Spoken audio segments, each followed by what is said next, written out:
Part of the Entertainment One podcast network and sponsored by Pizza Trocadero, The Bookshelf, Planet Bean Coffee, and Granddad's Donuts, this is the 378th episode of Creative Control with Vish Khanna, featuring a long night panel discussion about the state of Canadian hip-hop, recorded live at the Gladstone Hotel in Toronto. Coming to you live from the Gladstone Hotel in Toronto, Canada, it's Long Night with Vish Khanna. On tonight's show, it's the state of Canadian hip-hop featuring artists, journalists, and industry folks. The Bicycles are your house band. My name is James Keast. Please welcome your host, the handsomest man in podcasting, in or out of a suit, Vishal Khanna.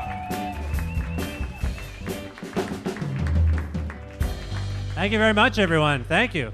Yes, we're here at the Gladstone Hotel, back at the Gladstone. Thank you very much for being here. And I'd like to say right off the top, you guys seem like a hot crowd. You seem like a hot, nice, quiet, chillingly quiet crowd. It's nice to have you here.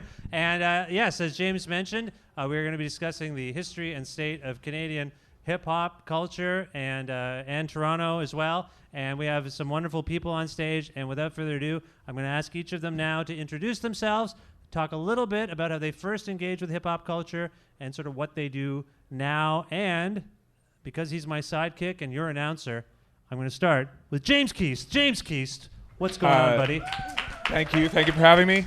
Happy to be here. Nice to have you back. Hope I can help the team. So, James, yes, can you talk a little bit about what you do? Who are you? I'm the editor-in-chief currently of Exclaim magazine and Exclaim.ca. You said currently as though your job might be in peril. How long have you been the editor-in-chief of Exclaim? 22 years. 22 years. I think you're fine. You're going to be fine. I hope. Well, you know, it's a print magazine about the music industry. It's, you know, it's fine. Wait, is that what it is? I take it back. You're not going to be fine. Can you talk a little bit about your first engagement with hip-hop culture? Do you remember? Well, when you mentioned it, I can't say growing up in Belleville in the 80s that I was, I won't claim to be an early adopter. And I'm sure my first exposure was probably like news stories and things like that. But when you ask, like, what was your first, like, what first really impacted me, I have to say it was One Hit Wonder Cameo's Word Up, which was, I think, in 1985. Single. If people aren't familiar with it, this was also at the sort of early time for Much Music, and the video for me as a 15-year-old kid in Belleville was kind of terrifying. It was a very large man dressed all in black with a cherry red codpiece, and it was a huge hit. The video played constantly, and I remember being, I remember not liking it, and then not being able to stop watching it, and then wondering what the hell this was, and you know, as I became a bigger music fan, you know, I exposed myself to the wide variety of hip hop. But the first thing that I remember that's like burned into my brain was that Cameo video. Yeah. Okay, probably fair enough. One hit wonder to me. Now, when you exposed yourself, were you wearing a cherry red codpiece? I do regularly now, and that's Cameo's influence for sure. Thank you, James Keast, everyone. Thank you, James, for being here. All right, we'll move down the couch. Sir? Yeah, check it out. This is your homeboy DTS, and I represent hip-hop since, I think, 79. 79? Yeah. What? That's amazing. You know what? I was watching 60 Minutes with my grandfather, right? And there was Andy Rooney exposed you to hip hop. Is that what happened? No, you know what it is? It was actually about the arguments and fighting in New York, the gangs and stuff like that. So 60 Minutes did a piece on it and how they were breaking down barriers and using music as a tool for that. So I first seen Sugar Hill Gang at that time, and that was like around 79 or stuff like that. But for the younger cats, hip-hop was just coming in. Rap was coming in. You talk about Cameo. Cameo was cutting edge on the R&B scene, and also Rick James, what lived in Toronto, couldn't break out in Toronto, but at the same time, he went to Buffalo, and, you know, everybody know Rick James, bitch, right? So as far as hip-hop is concerned, that was just my start of it. So the first artist you probably saw was Sugar Hill Gang on 60 Minutes? Yeah. Wow. And did they show anyone else? No, because there was no one else. That really? Was the really cutting edge right there. That was the only rap track was going worldwide at that time. Right. And James mentioned he was living in Belleville, which is I guess it's a suburb of Toronto for those listening. It is not a suburb of Toronto in any way. I don't know. I remember 2 hours away from here. It's a 2-hour suburb, 2 hours away. How would you? It's east of Toronto and it's a little town. Yes, right, it's a little town. DTS, it is not a where suburb. were you? Actually, I was in Jamestown. Jamestown is in Rexdale, right? And also Jane and Finch. So that was just straight what was bumping in the hood, and you get it via like mixtapes and stuff like that. People coming in from the city. That's how we were hearing our music. There was no black music whatsoever on radio, period, unless it's Michael Jackson or Whitney Houston. Right. All right. Thank you, DTS. How about a hand for DTS? Dave, thank you. You, sir. My name is Jelani, a.k.a. Jwyze. I'm a writer. I'm an MC. Done lots of stuff, hip-hop related. First time I probably took in hip-hop, I think it was like probably 83. I was probably in kindergarten, and we had a kid in our class named Lloyd, and we used to call him Lottie Dottie because of the song Lottie Dottie, Slick Rick, and wow, Dougie Fresh. So yeah, that was probably in kindergarten. Yeah, that was probably around the first time. And I didn't know it was hip-hop at the time. It was just a song, you know what I mean, that we liked. And we had a kid in our class named Lloyd, and we called him Lottie Dottie. Did they play Slick Rick during story time in kindergarten? Nah, not at all. I grew up in the Caribbean. It was a Christian school, and they didn't play any form of secular music. Oh, okay. At story time in the school I went to. So where did you hear Slick Rick? It's around. Somebody played it somewhere. It's probably somebody's car or somebody's house. You know, when you're small, those things are just kind of in the atmosphere. You don't really pinpoint, like, I heard it here. I was 5, you know what I mean? So, sure. Yeah, it was around. It was a song that was around. People were playing it. We talked about it. I probably heard it.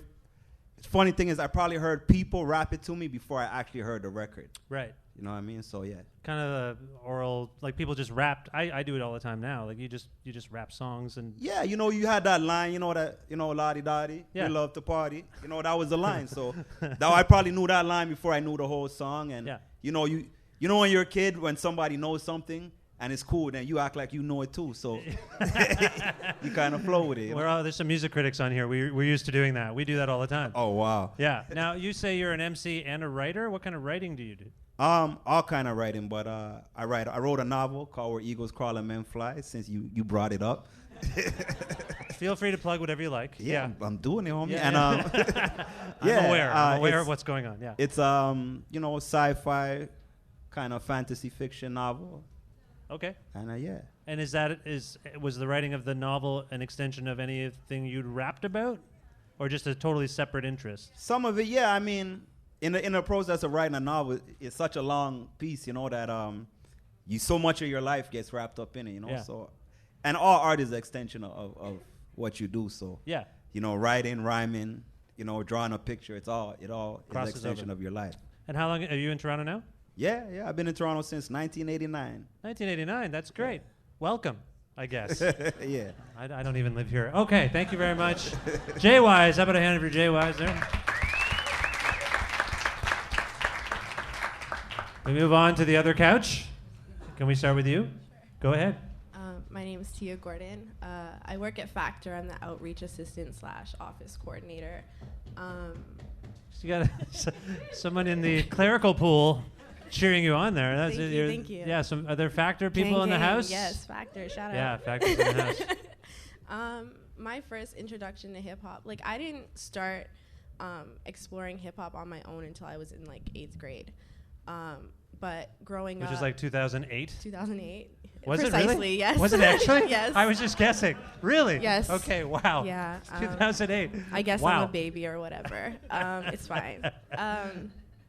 But growing up, I think my mom introduced me to hip hop. If anything, I remember her playing Digital Underground, Sugar Hill Gang, all of that in the house. We grew up roller skating. They take us to scooters every weekend.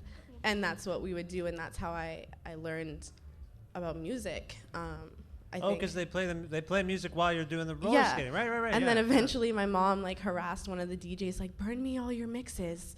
So we have all like a thick stack of CDs at her house, and it's just like all this old school that I came up on. But burn me all your mixes is a very 2008 thing to say, by the way. for real. But you know, we still have those, and my sister and I will go and rip them onto our own laptops now. But I think like when I started actually actively listening to hip hop or rap on my own, I started with Lil Wayne. So it's like a really huge gap. Oh, okay.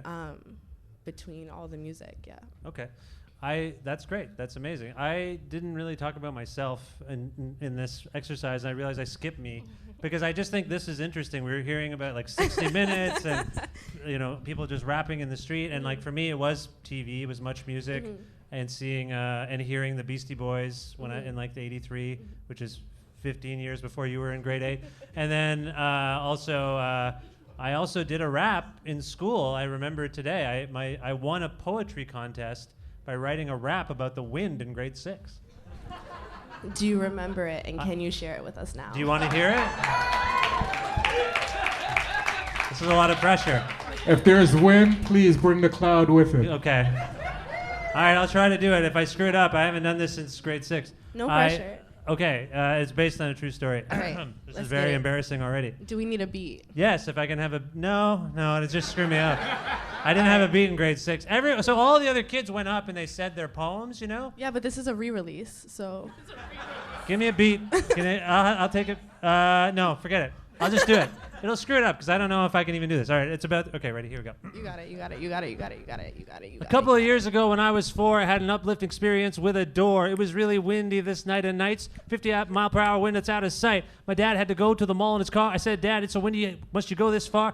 He said, I have to go shopping, son. It won't take too long. I said, Dad, please hurry before something goes wrong. It was getting really dark. It was getting late. Couldn't wait another second. I couldn't wait. Jumped out of bed and headed for the door. Too bad for me. I didn't know what I was in for. Door flung open. I flew outside. I knew I was in trouble. I almost cried. It took me a while. Finally got it closed. And from this day on, I never touched that door.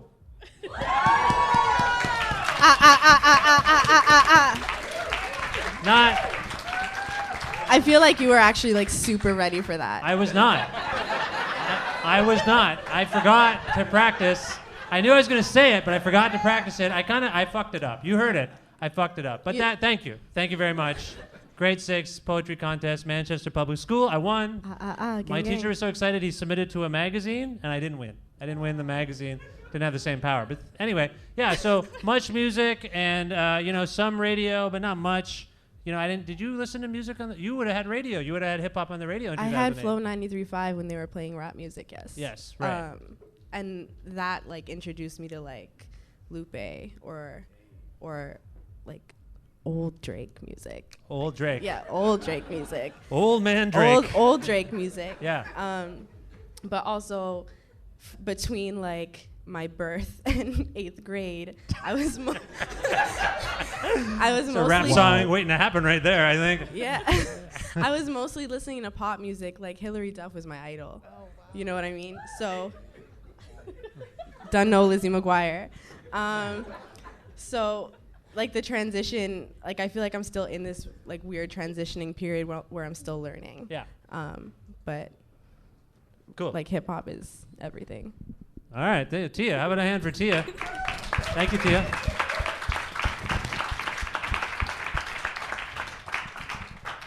I'm a little winded from the rapping. Anyway, it'll be fine. Go ahead. I don't even know how to follow that up. I'm way boring compared to like these two. But my name is Erin. I'm the hip hop editor at Exclaim. So James is my boss, which is great. Collusion somehow. No, it's fine. And I'm also working on a hip hop documentary called Hip Hop Evolution, which we just won an Emmy for the first season, which is massive. Shad's the host. So there's some more things coming, which is great. So wait, when you say the show won an Emmy, did you win an Emmy? Technically, I came in post-production on the first season. So technically no, but You're I'm the runner-up for an Emmy on your own show? Right? I held it, though. It's in the office. I held it, so it's fine. Amazing. Right. This is all that matters. Congratulations.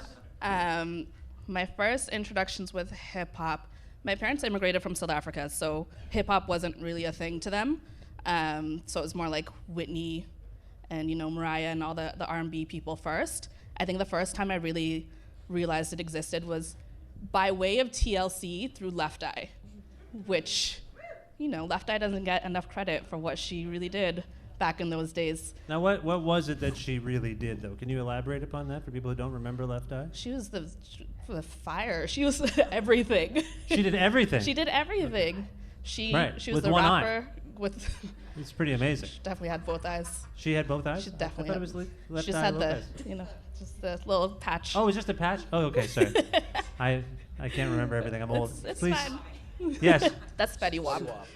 Right. Okay. But yeah, and then I kind of just I learned about Tupac, and from there I kind of steamrolled. Got my nose pierced because of Tupac.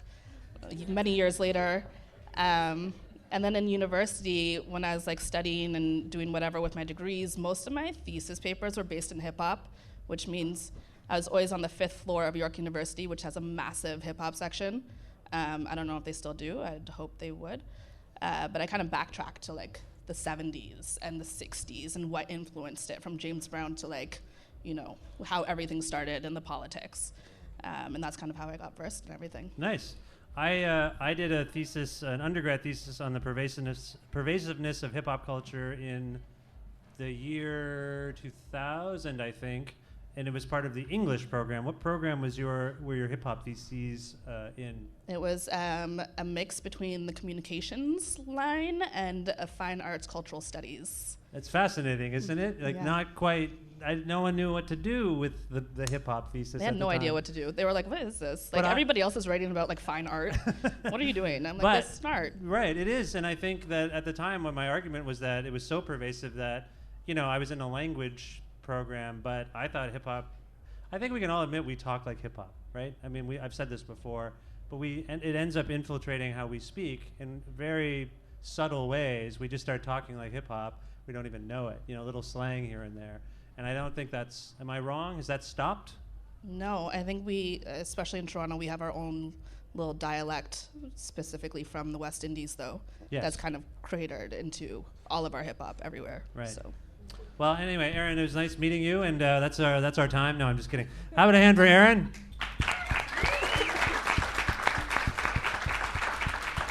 That wasn't a slight on you. I just realized these intros are the intros are interesting. I'm learning a lot about you, and we don't know each other, so this is kind of fun for me. And what did you think of my rap, Erin? Was it good?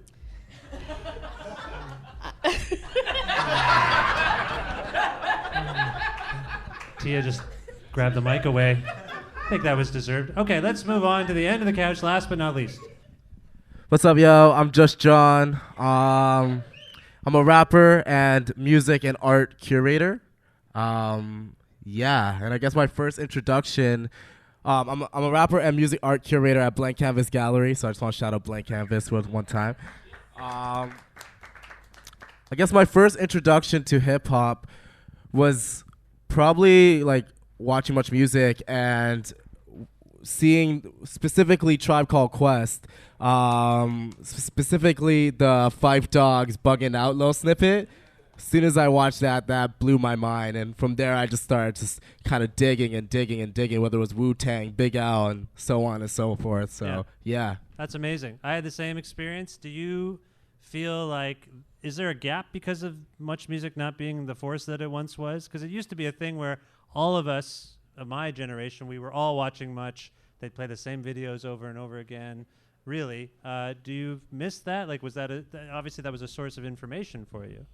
I mean, like, I don't personally miss it because it served its purpose, and I feel like now in the contemporary age that we're in now, music is we could choose whatever we want and whatever we like right away and stream it and put it in our phones right that instant. Before, with much, there was like, as much it was great to discover all these different things, now everybody's kind of a curator. So we're always, it's not what's kind of thrown at us or being shown at us. We could kind of dig and find it ourselves and decide whether we want to digest it or not. So I think we've kind of evolved from that stage. Right. All right, cool. All right, how about a hand for Just John?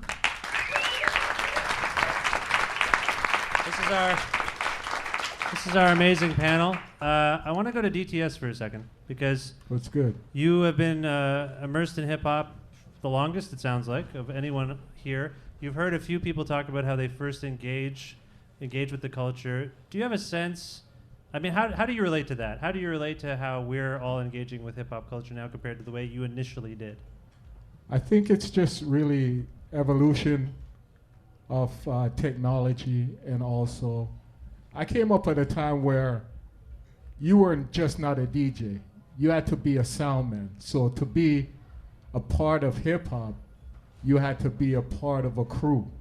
And the crew was, if you were doing music, you had to carry speakers, you had to buy records, you had to hook up the whole sound yourself, right? And if you weren't a DJ what had all this equipment, there's no way you were gonna be playing in a dance at all. So right now I feel that we're at that stage where you could get what you want when you want. But sometimes it's a little bit all over the place. Like hip hop is like the wild, wild west once again. Because at first there was underground, right? And now there's what they classify as rap. It's just really a part of hip hop. But that's only at the forefront right now. So it's like making the culture kind of fade away. So the B-boys and the B-girls, they're doing their own things. The DJs come along, the turntablists. So it's like everybody's fighting for this one shine right now. Meanwhile, we shine under one umbrella at that time. Now, you mentioned that you were first exposed to hip-hop via an American news show, 60 Minutes. You're in Toronto.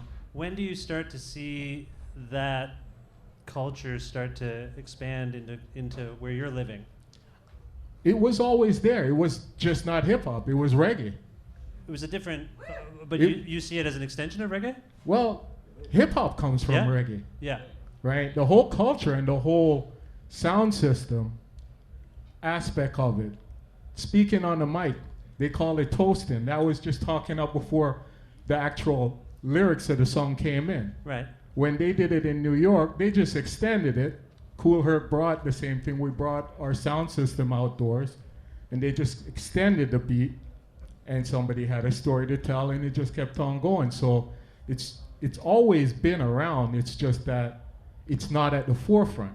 When you don't get played on radio and you don't see people who actually look like you get played on radio or anything like that, then it's always been wait till somebody tells you it's okay. So this forefront that's interesting. When did you start to see it permeate radio? When did you start to see hip hop in Canada start to emerge? Like we all talked about Much, we've all talked about different ways we were exposed to hip hop, and there were some Canadian outlets, right? I mean, did you have particular, besides Much, was there anywhere else you would turn to? I think somebody mentioned Flow. Not in my younger days, but Pound magazine, Pound, and then Urbanology, which was way later, but yeah, there were a couple of outlets, right? Here and there, right?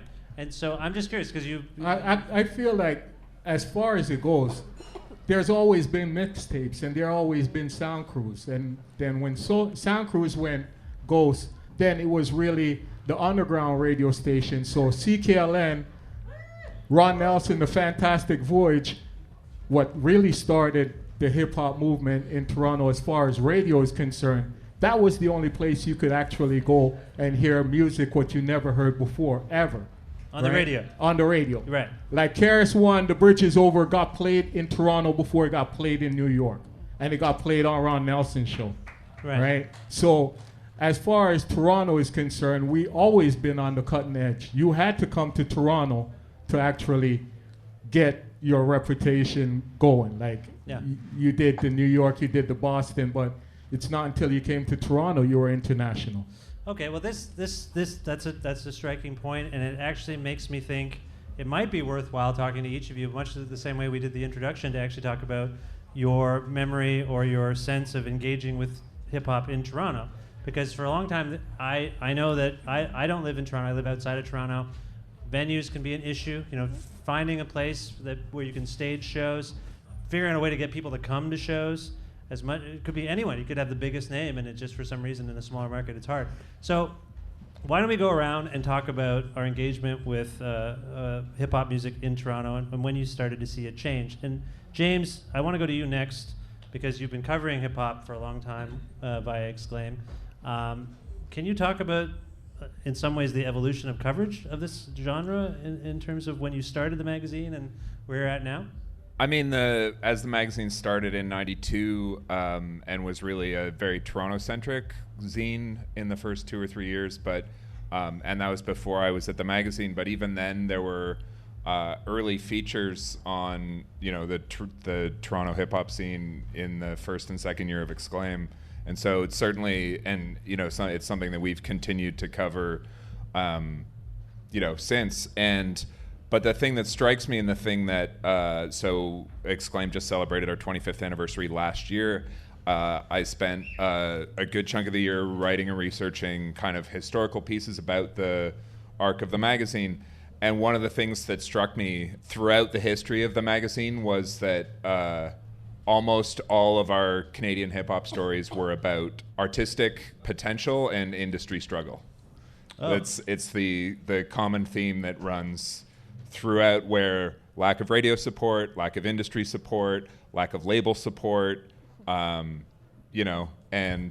just a lack of cohesion. So there have been flashpoints, I think, and I think back to the Rap Essentials Volume 1 compilation that came out on a major affiliated indie label called Beat Factory in '96, I want to say, '97, and it was Cardi and Socrates, and it was going to be the breakthrough moment.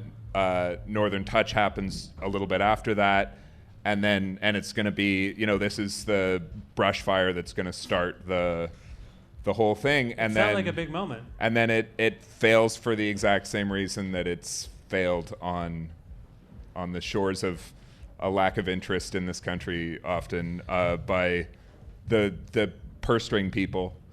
So it was frustrating to me looking back and seeing this is the same story over and over and over and over and over again, regardless of the obvious talent present. So there was something wrong with Canada. Is very white. There's a lot of white people here. Not many, but there's a lot. And is that the subtext of what you're saying? A little bit? Do you feel like it wasn't embraced? In part, for sure, and especially I think on the industry side, and especially with a lack of understanding of what the opportunities were because of who the decision makers are in those contexts. Yeah.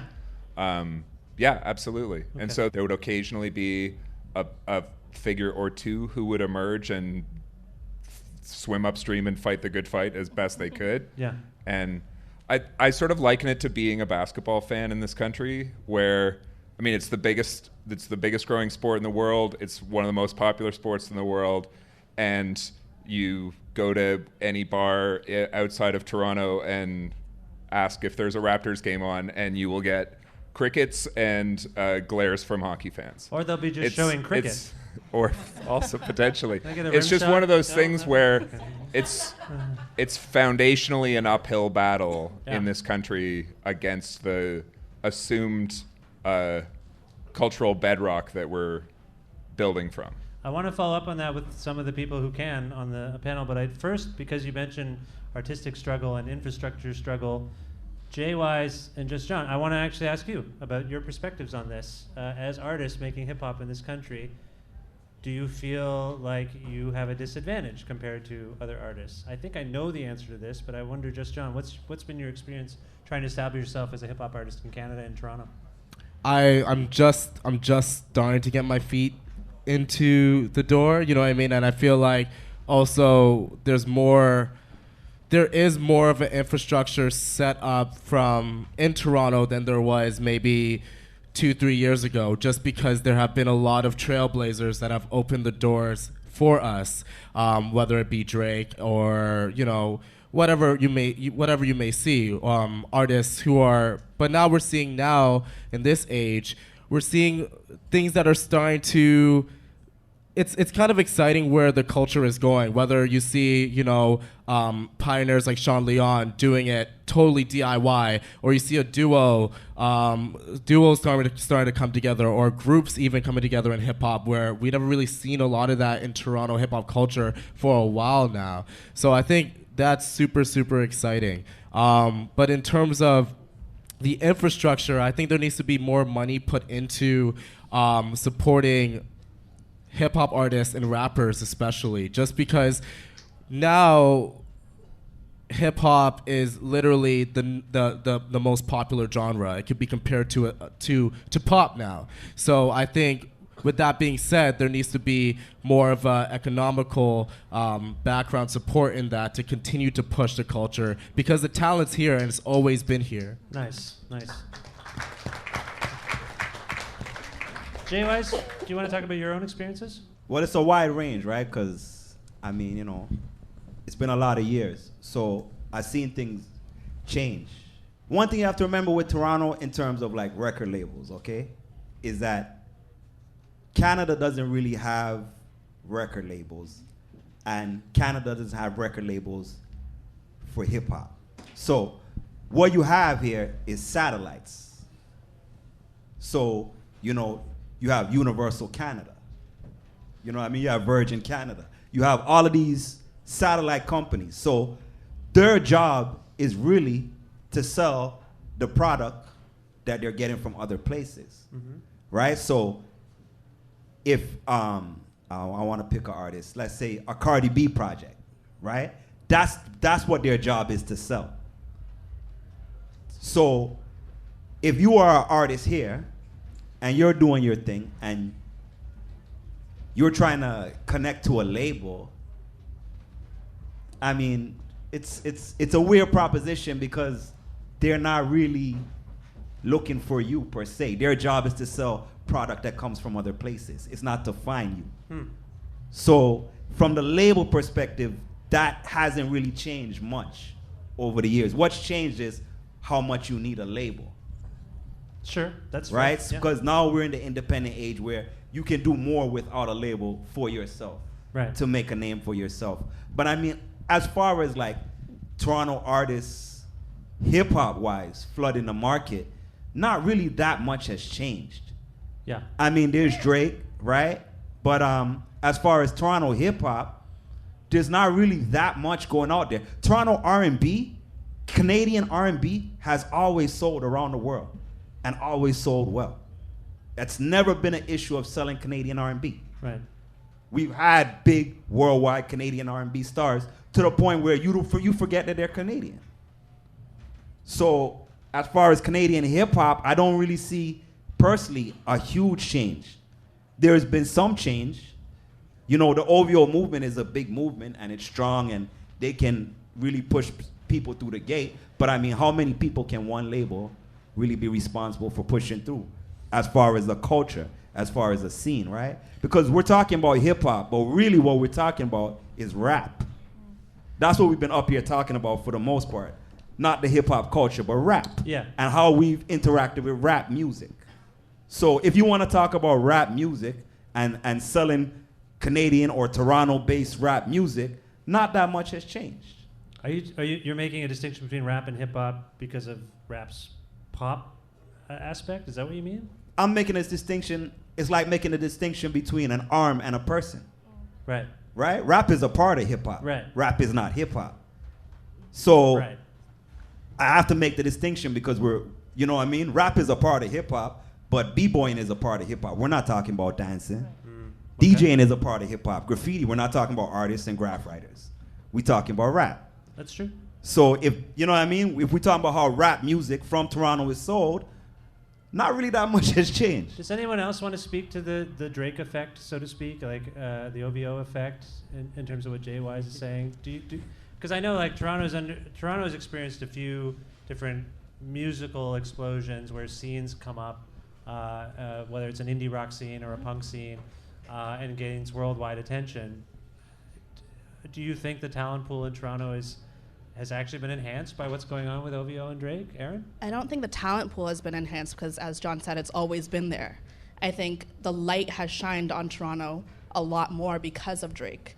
And when it comes to the media, when it comes to the money that is being funded into the hip hop community, that's because Drake is selling numbers. Yeah. And he's showing that this is a viable product for the city. You know, I read somewhere that his OVO Fest brings in upwards of 12 million tourism dollars every year. So that's something that the city looks at and it's like, that's something we want to grab onto. Mm-hmm. Whether they do it properly, no. You know, whether it makes it easier for rappers to book venues in the city, especially if they're brown or black, absolutely not. But it does put the light on the city in terms of media, in terms of, you know, these big corporations from the States or worldwide who's now looking at us like, you know, maybe they have something. But that's about it, though. It's not like the talent has changed. So you feel like we have something here. We totally have something here. And what's the next step to get that something out there, per se? Like you alluded to some infrastructure things that could happen. Mm-hmm. And Tia, you can chime in here too. I'm just curious what you think. I'm just curious about this.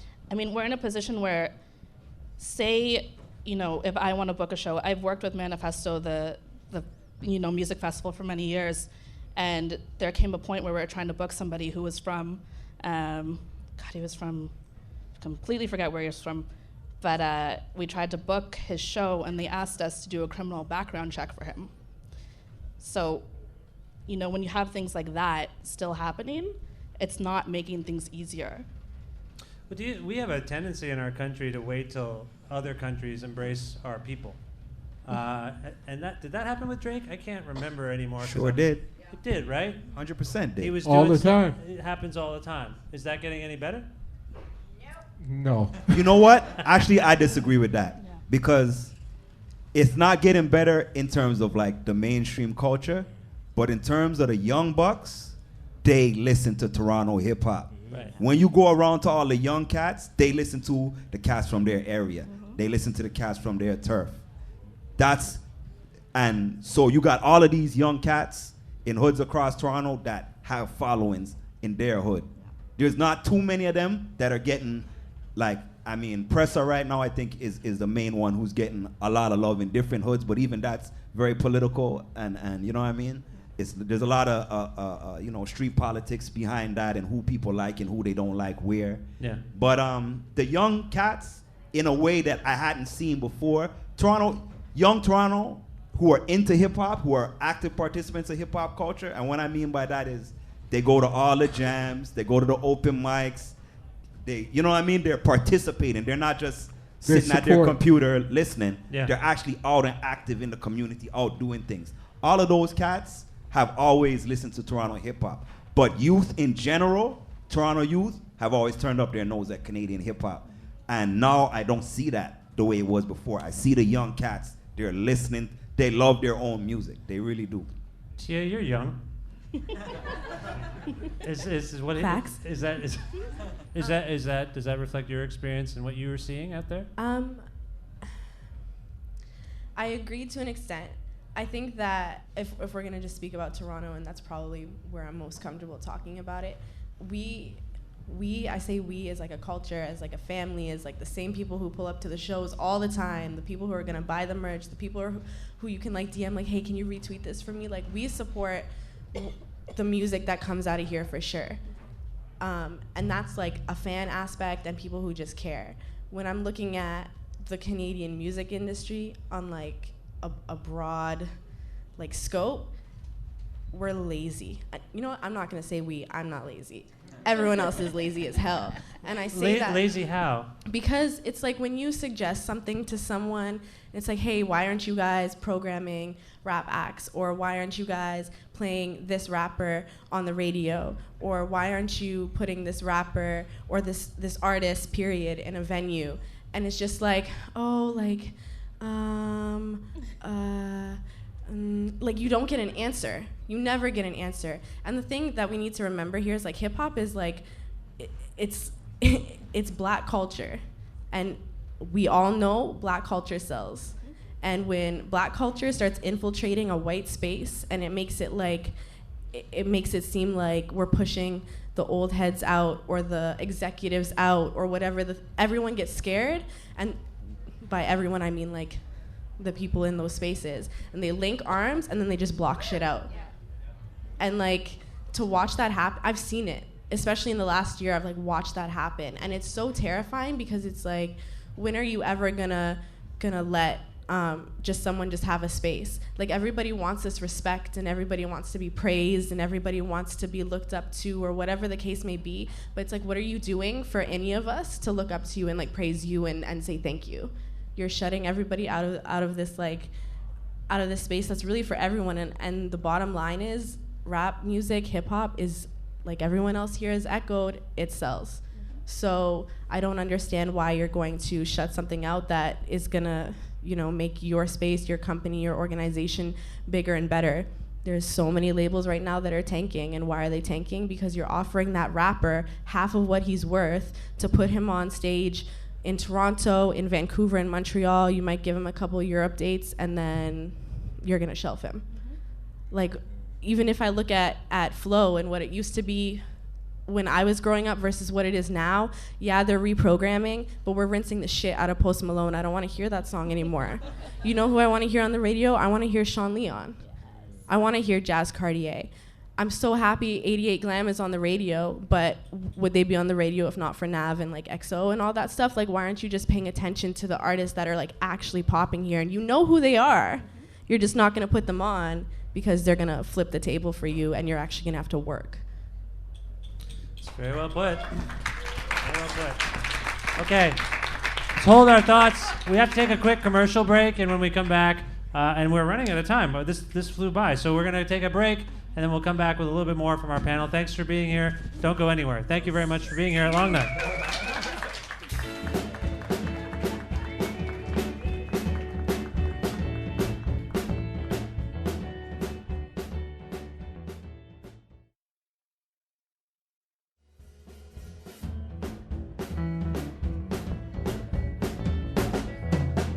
All right, we're back.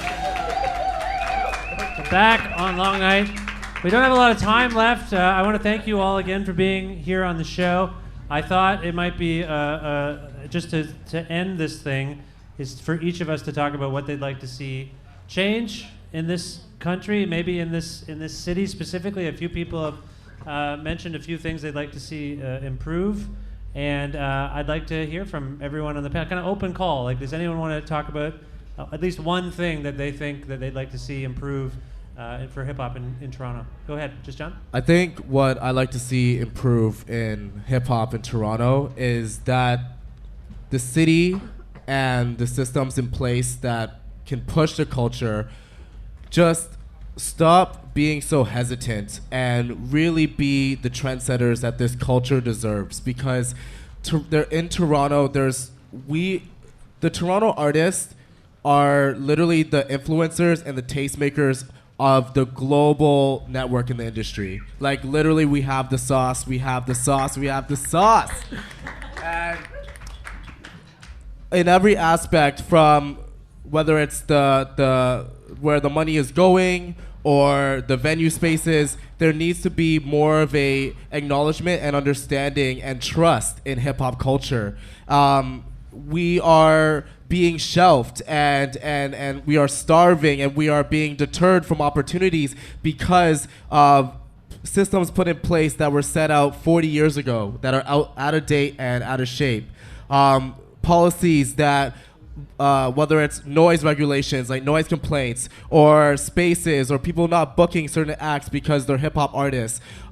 It's used in a way that is a guise. It's used in a way that's used to eradicate culture and stop us from getting to the places we need to be fast enough. So in my opinion, those things need to stop. Okay. I think the last, 2017, 2016 kind of taught every creative in hip hop culture that if you're not going to do it yourself, it's not going to get done, especially in this city. So I think, moving forward, we need to push that do-it-yourself culture. We need to just forget about all the gatekeepers, everybody who keeps telling us no, or like, you can't do this because this regulation is there, or you can't do this because that person doesn't approve. Forget it. We're here. We're some of the best, creatives in literally the industry, as John said. We have to push through and kind of own it And that's the only way that we're going to keep surviving and keep creating. So that's the one thing. It's not something that needs to change, but it's something that needs to continue. Okay, thanks, Erin. Tia, do you have something? I know you just said something amazing, but do you have more amazing in you? I have two things. My first thing is I'm gonna need everyone to stop calling or dropping this umbrella term urban. Yes. What the hell is an urban vibe, and why are labels dropping playlists called urban vibe? That is a subtweet, whatever. The second thing for me is I just want to be able to walk into a space that is, I guess, laid out for music, whether that be a label, whatever organization. One, seeing people like me, and two, talking to people who know what they're talking about. I don't want to talk to people about rap music who don't listen to rap music. I don't want to talk to people about rap music who just listen to, I don't want to throw shade at any artist, but just listen to the basics and the top 40. I don't want any more of that. Start hiring people who know what they're talking about. If you don't want to hire them, let's collab, fam. Let's build. You can work with freelancers, pay them. Just work with people who know what they are talking about. And if you want to grow, help other people grow too. That's it. Thank you, Tia. Tia.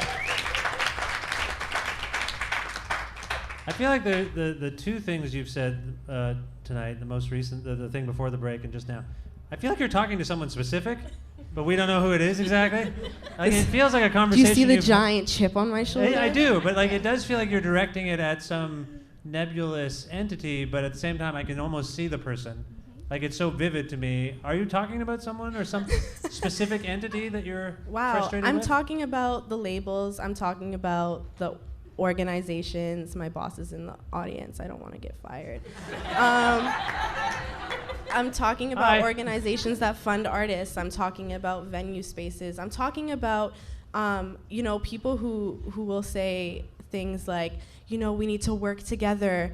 But I've sent you 17 emails over the last 6 years, and you have not responded to a single one of them. But I bet you the second I'm doing something, you're gonna hail me up. And no, that's not happening. So you can go sit down and pay for your ticket. The other thing I'm hearing here so far, and maybe we'll get to it over here, is a heavy dose of frustration and love for the city. Is that right? It's both. Massive love for the city. Massive love. So much massive love. frustration with the system. Yeah. You see it as having all this potential. It's not hopeless. There's potential. It's just not being, fulfilled. It's just not merging properly, and I don't know why it's not merging. Well, it's I know not being why. appreciated properly. That's it. Also, come through, sis. That's really what it is. That seems to be the subtext of a lot of what we've been talking about, is the racism, which is a huge topic, and but obviously it's present here. Yeah. Mm-hmm. When you say when we're being held back and the powers that be, I think we're talking about racism, and I alluded to it earlier, but it's between racism and it's between very old gatekeepers. Yeah. It's between the two of those. Right. Okay. Thank you. This couch. We're going to move on to this couch and see where we go. Same questions. Jwyze, is there something you'd like to see improve in the city? Which we all agree we love over here.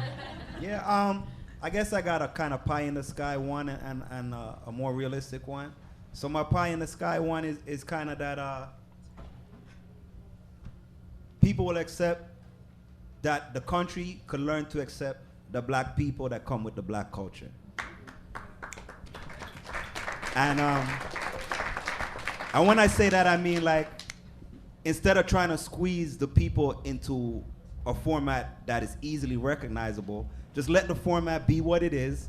And if you mess with it, if you fuck with it like that, then go and fuck with it and learn about it as it is, instead of trying to make it into something we've talked about Flow a lot, right? I worked at Flow for the first 10 years. I was on here and I did the night show. And before that, this man who was my OG put me on the radio at 89.5, the Master Plan show, which is how I got the gig at Flow. So one thing I learned very quickly was that the city was receptive to the music, but they didn't really want to hear from and about the people that were living the music. they would rather have heard it from somebody and in a format that sounded like more what they were used to. Right. That's something I learned very quick. Right. I learned it in the form of crazy emails and phone calls. And anybody that worked there in the early days could tell you the same story. Right. Some of the most crazy, hateful shit that you would see. And you're just talking on a radio. We're not talking about politics. We're just playing music and talking between the songs. So that would be my pie in the sky. But on a more, do-it-yourself street level, what I'd like to see is a return to the kind of attitude that hip-hop used to have and dancehall has maintained, which is, if the clubs don't want you, you book the banquet hall. You book the Latvian. Remember partying in the Ukrainian center? Any type of European center that they had, we partied in. We partied in banquet halls. We went where they took our money. We didn't beg to be in spaces where they were gonna take our money and then act like we couldn't do anything. But you're saying that's changed, or the attitude towards that sort of? The attitude, because with progress comes a buy-in to that stuff. Like, with having a commercial radio station, all of a sudden now you're doing live to ears in all the clubs downtown that hip-hop could never get into. Right. Now all of a sudden hip-hop DJs are playing all of those clubs. Right. Right, on the regular, but that comes with a certain type of mentality, a certain type of rules, and then what happens is you get into the downtown clubs and then cats start forgetting about the banquet halls and start to feel like, yo, if we're gonna party, we have to party here. If we're gonna do this, we gotta do this here. And so along with the mainstream acceptance, you kind of lose some of the do-it-yourself attitude. It happens in every kind of movement ever, right? That's just part of the trade-off. But I would love to see a return of on a community's behalf, a return to more of that type of attitude. Dancehall is maintained it because they have not gotten the mainstream acceptance. What's happening to dancehall is what used to happen to hip-hop is they're just stealing it and calling it something else. Right. Right? So instead of, they would rather hear Justin Bieber sing it than Vibes Tropical house Cartel music. DJ it. You know what I'm saying? And that's no knock on the kid Justin Bieber, because I think that kid is super talented. But at the same time, you got lots of kids doing what he's doing, but they don't call it tropical house and they don't play it everywhere on the radio, right? So all I'm saying is I would love to see us as a culture return to that mentality. All right, that's very well put. Thank you, Joe. DTS, what do you have to say? I'm old as dirt. So I'm gonna tell you, so much things has happened over a period of time. I run the longest hip hop show in Canada, the second longest in North America, and I could say the very first thing everybody always should remember, the only one thing there is subject to change, right? So what does your change look like? I feel that the majority of times that people don't really kind of take it in, how important knowing the system, because you don't manage people, you manage a procedure. So if you know the procedures, what's been put in place to break down some of these barriers, you just gotta actually work around it. So many hands make work light, and I find that Generation Next, what we started with DJ Romeo, aka Matthew Romeo, Google him, because this dude used to be homeless, and also he's not from the city originally, but we find that a lot of times the older cats in the city stifle the younger people without giving them full support, right? And I find that in the infrastructure now, it's like they look outside to come back inside. I'm gonna share something with you. I won a Justo's Mixtape Award with this gentleman and DJ Power, the same year as DJ Khaled. What's the difference? DJ Khaled is living in Miami. We're sitting here talking to you cats, right? No offense intended, by the way. No, but this is how we're talking about infrastructure, right? Yeah. At one point when he was talking about the record labels, when hip hop was coming in, they got slip mats down at the record labels. They thought they were plate warmers. I shit you not. So when it really comes down to it, this is what we're working with. So many hands make work light, and I'm going to tell you, just be real. Support comes from pain. Don't see your people doing hard work and it's just like, yo, I'm coming through tonight, man. Make sure I'm on the list. Eat it. All right, you know what I'm saying.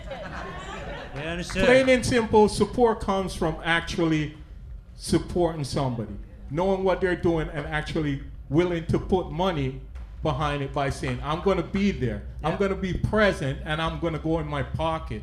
Because if everybody shows up here and we put on a great show and there's no money for the infrastructure, guess what? We'll never be back in this spot. So everybody's going to constantly look that there's spots here, but at the same time, how much people are willing to come out and support, right? So I have a spot upstairs, and we call it Everything Up, because at one point in hip hop, not rap, hip hop, if you weren't on a flyer, if you weren't performing someplace, you were absolutely nobody. So right now, because you have the internet, you pop up, you have your video, you have all of this, and you wonder why you only got like 20 views on YouTube. Nobody knows who you are. So use your community and use the people around you to get the word out a little bit more. And I think that's all my venting for the day. Thank you. Well put.